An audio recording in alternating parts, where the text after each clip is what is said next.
समुद्र मंथन की कथा है कि जो देवराज इंद्र थे और राजा बलि, दैत्यों के राजा, उन्होंने, इनके बीच में एक झगड़ा चल रहा था और राजा बलि जो थे वो काबिज हो गए थे उनके सिंहासन पर। अब इसकी संज्ञा हमें समझनी होगी। तो इसकी संज्ञा है वो बुराइयां जो हमारे अंदर काबिज हो गई हैं दैत्य रूप में। आज के टाइम में कितनी तरह की जो बुरी आदतें, बुरे विचार और बुरी टेंडेंसीज हम में काबिज हो गई हैं। उन्होंने घर कर लिया है सब तरह की नेगेटिविटी बनकर। यह स्टार्ट है।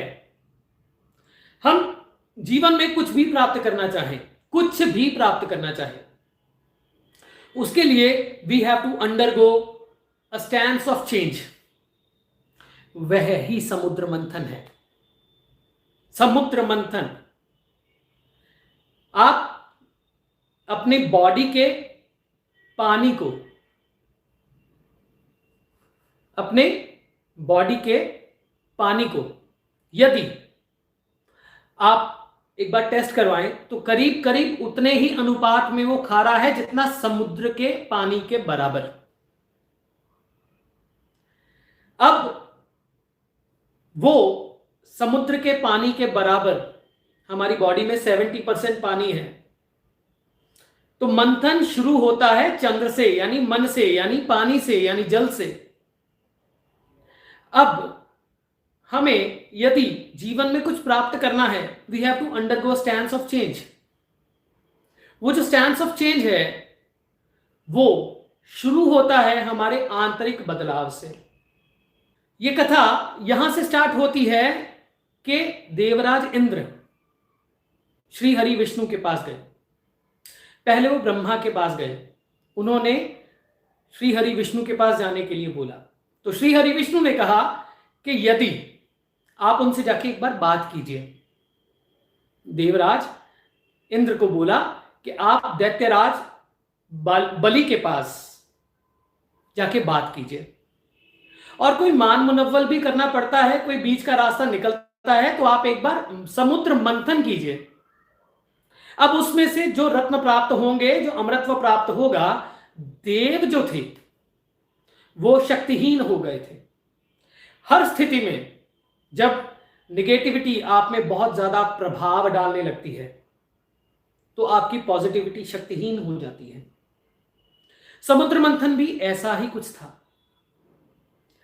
जब वे देव शक्तिहीन हो गए थे तो उन देवों ने श्री हरि विष्णु के पास जाकर कहा कि प्रभु हमें रास्ता दिखाइए। यह तो बहुत बड़ी प्रॉब्लम है, हम शक्तिहीन हो गए हैं, हमें भविष्य नहीं मिल रहा और हमें इतनी शक्ति बची नहीं कि हम दानवों से लड़ सकें। अब दानवों से लड़ने की हमें क्षमता नहीं बची है, वो बहुत बली हैं और हम इस वक्त शक्तिहीन हैं। आप रास्ता बताइए, आप हमें बचाइए। तो श्री हरि विष्णु ने कहा कि आप उनके पास जाइए, मान मुनव्वल कीजिए, एक बीच का रास्ता निकालिए और उनको बोलिए कि हम समुद्र मंथन करेंगे और उसमें से जो रत्न प्राप्त होंगे वो हम दोनों के बीच में बांटे जाएंगे। अब हमारे अंदर की जो बुराइयां होती है ना, वो भी कुछ ऐसी ही होती हैं। आप उनसे उसी तल पे लड़ेंगे तो जीत नहीं सकते। उसको जीतने के लिए एक प्रॉपर प्रोसेस है। अगर आप उसी तल पे उन्हीं विचारों के साथ लड़ते रहेंगे तो आप कभी जीत नहीं पाएंगे। श्री हरि विष्णु ने जब ये बात बोली तो देवराज इंद्र ने ऐसे ही जाके राजा बलि से बात की कि भैया करते हैं समुद्र मंथन, जो रत्न प्राप्त होंगे वो आपको भी मिलेंगे, हमें भी मिलेंगे, और आप तो बलि हैं, हमें आपकी मदद की भी जरूरत है। खैर युति बनी, दिन फिक्स हो गया। दिन फिक्स होने के बाद में जो राजा बलि थे, उनके जो दैत्य सेना थी वो बहुत ताकतवर थी। जैसे आज की बुराइयां, हमारे अंदर की जो बुराइयां हैं, वैसे ही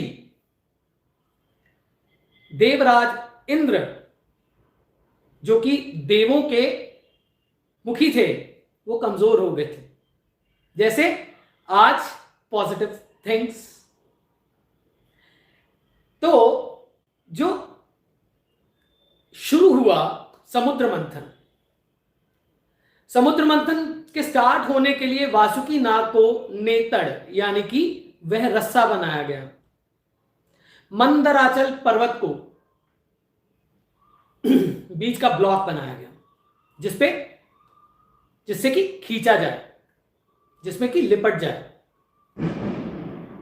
और उसके साथ में कच्छप अवतार श्री हरि विष्णु का, उसको अपने ऊपर मंदराचल को रखे हुए था। और एक तरफ देव और एक तरफ दानव। अब बात यह हुई कि आप हो तो दोनों भाई ही। बात यह हुई कि आप देव और दैत्य हैं तो दोनों भाई ही। तो उन्होंने कहा कि व्यर्थ में लड़ने से क्या फायदा। मान मुनव्वल की तो छल से देवों ने या देवताओं ने, और उधर दैत्यों ने छल से इसे जीतने का पूरा प्लान बना लिया। परंतु यह हमारी कथा का सिर्फ एक सूचक है। मंदराचल पर्वत को उठाया गया, विष्णु भगवान ने कच्छप अवतार लिया, लेकर अपनी पीठ पर रखा और वासुकी नाग को वह रस्सी बनाया गया। अब बात यहां शुरू हुई कि यह कहा गया कि आप एक तरफ से, विष्णु जी बहुत ही नीति वाले थे। उन्होंने कहा कि आप आज एक काम करें, इस तरफ से दैत्य और इस तरफ से देव होंगे। अब आपकी बुराइयां कैसी होती हैं पता है? आपके मन की बुराइयां, यह लॉजिक नहीं ढूंढती, यह ईगो है। क्योंकि आप किसी भी विचार को छोड़ सकते हैं, परंतु आप छोड़ना ही नहीं चाहते हैं। किसी भी बुराई को छोड़ सकते हैं, परंतु आप अंदर से छोड़ना नहीं चाहते हैं, क्योंकि वो बुराई आपके अंदर विचारों में फंस गई है और वो ही ईगो बनाती है कि और बीच का रास्ता ढूंढती है। तो वैसे ही जब दैत्यों को यह बोला गया कि आप इस तरफ से कीजिए, तो उन्होंने कहा नहीं। उन्होंने सोचा कि इसमें कोई यानी छल हो सकता है या कुछ हो सकता है, तो हम उधर से करेंगे, हम इधर से खींचेंगे और देव इधर से। खैर शुरू हो गया। तो जब मंथन आरंभ हुआ, आरंभ होते ही बहुत बल लगा। बल लगने के बाद सबसे पहले हलाहल विष उत्पन्न हुआ। जब मंथन से निकला तो हलाहल विष निकला। आपकी भावनाएं भी कुछ ऐसी होती हैं। जब भी आप किसी अपने जीवन में ट्रांसफॉर्मेशन की तरफ जाते हैं, चाहे वो फिजिकल ट्रांसफॉर्मेशन है, चाहे वो फाइनेंशियल ट्रांसफॉर्मेशन है, चाहे वो कोई भी ट्रांसफॉर्मेशन है, मेंटल, साइकोलॉजिकल, किसी तरह की भी ट्रांसफॉर्मेशन है, आपकी ट्रांसफॉर्मेशन में सबसे पहले विष निकलता है। ट्रांसफॉर्मेशन इज कॉल्ड एज मंथन। आपके शरीर में हर वक्त मंथन चलता है। यह समुद्र है, शरीर अंदर से समुद्र है, और बड़ी आंत और छोटी आंत हर वक्त मंथन करती है। प्रत्येक पल आपके अंदर मंथन होता है। यदि हम उस मंथन को समझ जाएं, तो हम अपने जीवन की किसी भी स्थिति को, किसी भी परिस्थिति को प्राप्त करके, किसी भी समस्या को, किसी भी कठिनाई को जीत सकते हैं। तो समुद्र मंथन में सबसे पहले निकला हलाहल विष। हलाहल विष सबसे बहुत ही जहरीला विष, सबसे दुनिया का सबसे जहरीला विष, आप ये जान लीजिए। अब उस वक्त जो मैं महामृत्युंजय की भी बात करता हूं, जो मैं हमेशा बात करता हूं शिव की, शिवत्व की, जो मैं बात करता हूं आपके अंदर के उस तत्व की जो कि आपके प्रत्येक एबनॉर्मेलिटी, प्रत्येक समस्या, साइकोलॉजिकल से लेके जीवन की कोई भी समस्या, इसको जहर की तरह अपने कंठ में उतार लेता है। वह तत्व आपके अंदर नीलकंठ महादेव हैं। अब जब हलाहल विष उत्पन्न हुआ तो वो कौन पिएगा? हलाहल विष जब भगवान महाकाल ने पिया, शिव ने पिया, तो वह कंठ तक आ गया। आज हम सिर्फ हलाहल विष के बारे में बात करने वाले हैं। क्या है हलाहल विष? क्या है समुद्र मंथन? समुद्र मंथन आपके अंदर का वह मंथन जो कि आपको पूरी तरह से ट्रांसफॉर्म कर दे, नंबर 1। नंबर 2, हलाहल विष क्या है? आपकी पूर्व जन्मों से लेकर आज तक की निगेटिविटीज। जब हम कोई भी ध्यान, जब हम कोई भी पूजा, जब हम कोई भी एफर्ट करते हैं तो सबसे पहले निगेटिविटी आके रोकती है, और जब रोकती है तो क्या करती है? हम उसी से खिन्न हो जाते हैं ना। मैं ये साधना कर रहा हूं, मुझे ये नहीं मिला, मैं ये करने की कोशिश कर रहा हूं, मैं ये पढ़ाई कर रहा हूं, यार मुश्किलें बड़ी आ रही हैं, मैं नहीं कर सकता। जीवन में मैं इस रिश्ते को सुधारने की कोशिश कर रहा हूं, मैं नहीं कर पा रहा। हम कोई भी मंथन कर रहे हैं, मुझे कोई भी आदत छोड़नी है, मुझे कोई भी सोच बदलनी है, मेरे अंदर नेगेटिविटी है, मुझे साइकोलॉजिकल इश्यूज हैं, मुझे उनसे पार जाना है ना। क्यों नहीं जा पाते? क्योंकि पहला स्टेज है हलाहल विष। जितनी निगेटिविटी आपके अंदर होगी उससे 10 गुना ज्यादा विष बन के वो बाहर आएगी। आप कोई भी ध्यान करना शुरू कीजिए, सबसे पहले आपको फ्रस्ट्रेशंस आनी शुरू होती हैं। आप कोई भी मंत्र जाप करना शुरू कीजिए, सबसे पहले आपको फ्रस्ट्रेशंस आनी शुरू होती हैं। जब मैं महामृत्युंजय मंत्र की बात करता हूं तो महामृत्युंजय मंत्र का मतलब है वो नीलकंठ महादेव, वो तत्व जो कि आपके उस विष को भी न्यूट्रलाइज कर दे, चाहे खुद उनको मां तारा का दुग्धपान करना पड़े। यह भी कथा इसी का पाठ है। मां तारा, जिनको शिव की मां बोला जाता है, 10 महाविद्याओं में जिनको कल्पना तत्व बोला जाता है। जिन लोगों ने ये नहीं सुना, आप एक बार वो प्लेलिस्ट जरूर सुनिएगा, कल्पना तत्व के बारे में जरूर सुनिएगा। तो हलाहल विष वह विष रूपी विचार या वह विष रूपी समस्याएं जो कि आपको खिन्न कर दें और आपको मजबूर कर दें डरने के लिए, भयभीत होने के लिए, या फिर ऑप्शन लेस होने में कि अब मैं क्या करूंगा। वहां जहां कोई नहीं आता वहां महाकाल आते हैं, शिव आते हैं, वहां महामृत्युंजय आता है,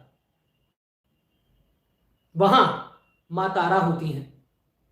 सभी स्थितियों परिस्थितियों से परे मां तारा, भगवान महाकाल।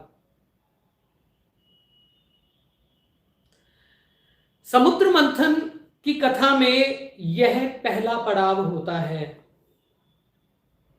जब हलाहल विष उत्पन्न होता है। अब उसको ना तो देव चुनते हैं ना दानव चुनते हैं, वह क्या होता है? वह विष होता है, जहर। The collection of all the negativities, all the bad deeds, all the problems, whether it is planetary or it is anything, collection of everything is the poison. तब महाकाल भगवान नीलकंठ, उन्होंने, भगवान नीलकंठ ने उस मटके को पकड़ा और पी लिया। सारी दुनिया का जहर पीने वाले भगवान महाकाल हैं। मैं हमेशा जब करता हूं बात, जीवन से लेकर अंत तक मैं एक ही बात करता हूं, एक ही बात कहता हूं कि शिव ही हैं जो शुरू में थे, शिव ही हैं जो संहार में होंगे। मेरी उत्पत्ति से लेकर संहार तक शिव ही हैं। उसका कारण वो काल है। आपके अंदर आपको अगर जीवन में कोई भी मंथन करना है तो समुद्र मंथन से सीखिए। आपको जीवन में कोई भी ट्रांसफॉर्मेशन करना है तो समुद्र मंथन से सीखिए। आपकी सभी बुराइयों को अगर जीतना है और अच्छाइयों को लाके खड़ा करना है और पुनः स्थापन करना है अपने अंदर देवराज इंद्र का या देवताओं की प्रवृत्ति का या अच्छे विचारों का या अपने जीवन में सक्सेस का, तो सीखिए किससे? समुद्र मंथन से। और जब भी आप जीवन में कोई मंथन करने लगे, एक बात रख लीजिए माइंड में कि सबसे पहले विष निकलेगा। उस विष को यदि आपको प्राप्त करके उसको न्यूट्रलाइज करना है तो भगवान महाकाल ही हैं जो आपके उस विष को पी पाएंगे। अपने अंदर उस तत्व को जगाइए। सभी बुराइयां इकट्ठी हो जाती हैं, सभी अच्छाइयां इकट्ठी हो जाती हैं। जब अच्छाई अपना जोर करती है और बुराई अपना जोर करती है, और वासुकी नाग जो कि जीवन का प्रतीक हैं, जीवन को सर्प की भांति माना गया है। क्यों माना गया है? जीवन को सर्प की भांति माना गया है। और मंदराचल, अब इसको मैं एक सूचक मानता हूं, थोड़ी अटपटी लगेगी बात, मैं कहता हूं मन के अंदर का आंचल। जब आप अपनी पॉजिटिव एनर्जीज का पुनः स्थापन करेंगे तो मन से ही ना, मन के अंदर का आंचल यानी आपका सबकॉन्शियस माइंड, वह ही तो पर्वत बनेगा। आपके एक्सपीरियंसेस, आपकी सब चीजें जिसके कारण आप हो, आप एग्जिस्ट करते हो, वह मंदराचल, मन के अंदर का आंचल। यदि हमें ट्रांसफॉर्मेशन करनी है जीवन की तो हमें मन के अंदर के आंचल से ही करनी पड़ेगी। और जब वो पॉजिटिविटी और नेगेटिविटी रस्साकशी करेगी, वह मंथन होगा, मंदराचल घूमेगा, हमारा मन कभी अच्छाई की तरफ जाएगा, कभी बुराई की तरफ जाएगा, कभी अच्छाई की तरफ जाएगा, कभी बुराई की तरफ जाएगा। उस वक्त कभी तो अच्छाई अपना प्रभाव दिखाएगी और कभी बुराई अच्छा और बुरा प्रभाव दिखाएगी, अपना प्रभाव दिखाएगी। अच्छाई अच्छा और बुराई बुरा। उस वक्त जो विष जैसी स्थिति तुम्हारे अंदर क्रिएट होगी मेरे दोस्त, वह हलाहल विष है। वह हलाहल विष है जिसको नीलकंठ महादेव ने पिया। एक हमें कुछ भी मंथन करना है तो मन ही है, क्योंकि मन की गति ही है जो कि व्यक्ति को कवि बना देती है, और मन की गति ही है जो व्यक्ति को सुसाइडल भी बना देती है। मन की गति ही है जो व्यक्ति को श्रृंगार तक ले जाती है। मन की गति ही है जो व्यक्ति को विभत्स या क्रोधी बना देती है। मन की गति को अगर हमें जानना है तो हमें मन के अंदर के आंचल में उतरना होगा। जब हमें जीवन में कोई भी ट्रांसफॉर्मेशन करनी होती है तो हमें स्टार्ट में सीधा, लोग हारते क्यों हैं? क्योंकि वो उसी तल पे लड़ते हैं, वो उसी तल पे लड़ते हैं। मुझे ये चीज छोड़नी है, मैं उसी तल पे लड़ूंगा, मैं उसी से लड़ता रहूंगा। उससे ऊपर लेके आइए। एक लकीर ये है, हमें इसे छोटा करना है ना, लंबी लकीर खींचेंगे, इसको काटे छाटेंगे नहीं। पर उस लंबी लकीर को क्रिएट करने के लिए भी हमें जो एफर्ट लगेगा वो मंथन है, और उसमें सबसे पहले निकलेगा विष, निगेटिविटी।